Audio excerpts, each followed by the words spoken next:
वाशिम जिल्ह्यातील 162 लघु प्रकल्प व मध्यम प्रकल्प आहेत त्याच्यातली 160 जे लघु प्रकल्प आहेत त्यापैकी जे बघितलं तर जे मालेगाव तालुक्यातील जे सोमटाणा लघु प्रकल्प आहे याच्यावरच्या ज्या भिंतीवरचे झाडे आहेत ते मोठ्या प्रमाणात वाढलेले आहेत। विशेष म्हणजे याचे मुळी पूर्णतः बुडापर्यंत गेलेल्या याला तोडण्याची मागणी अनेक वेळा केली, मात्र हे झाडे तोडण्यात आले नाहीत। त्यामुळे मागील वर्षी जर बघितलं तर या वेळेस जर बघितलं मोठ्या प्रमाणात हे धरण ओव्हरफ्लो झालं होतं आणि त्याच्यामुळे याला मोठ्या प्रमाणात तडे गेले होते आणि गावकऱ्यांना भीतीचं वातावरण निर्माण झालं। आणि तक्रार देऊनही हे झाडे तोडण्यात आले नाही। मात्र यावर्षी हीच परिस्थिती उद्भवण्याची शक्यता आहे। काही दिवसावर पावसाळा आला मात्र या झाडाला तोडण्यात आले नाही, त्यामुळे नागरिक व शेतकरी इथं संतप्त झालेले। आपल्यासोबत काही नागरिक येतात, आपण त्यांच्याकडून जाणून घेऊ नेमकीच काय परिस्थिती दादा या ठिकाणची तुमची।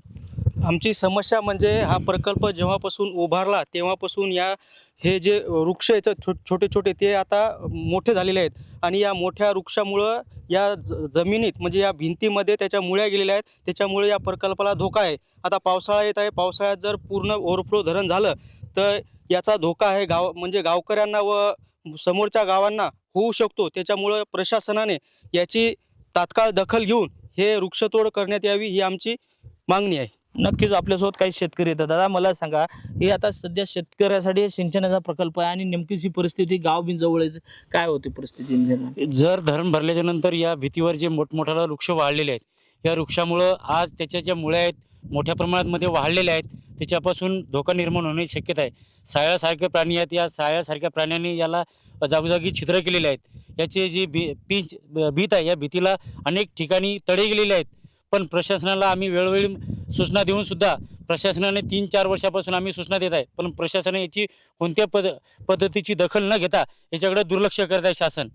आमची शासनाकडे एकच मागणी आहे की या भीतीवर जे मोठ्या प्रमाणामध्ये वृक्ष वाढ झालेली आहे ही वृक्षतोड तोडण्यात यावी आणि याच्यापासून आमच्या गावकऱ्याला आजूबाजूच्या गावाला अनेक प्रकारचा मोठा धोका निर्माण होऊ शकतो। आपण बघितलं असेल महाराष्ट्रामध्ये अनेक ठिकाणचे धरणाचे जे विसर्ग झालेले आहेत, जे धरण फुटलेले आहेत त्याच धर्तीवर हे सोमटाणा धरण आहे। याचं धरणाची भीत फुटण्याची 100% शक्यता आहे, कारण याच्यामध्ये 4 ते 5 वर्षाचे वृक्ष वाढलेले आहेत आणि वृक्षतोड जर नाही झाली तर 100% धरण फुटण्याची शक्यता आहे।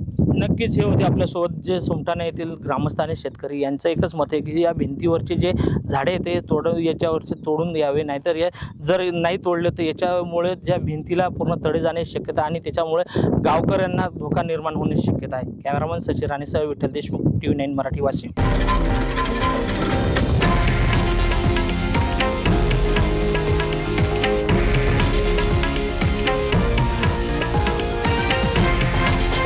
हे आहे देशातील नंबर 1 न्यूज नेटवर्क आणि आपण पाहत आहात TV9 मराठी, एकमेव।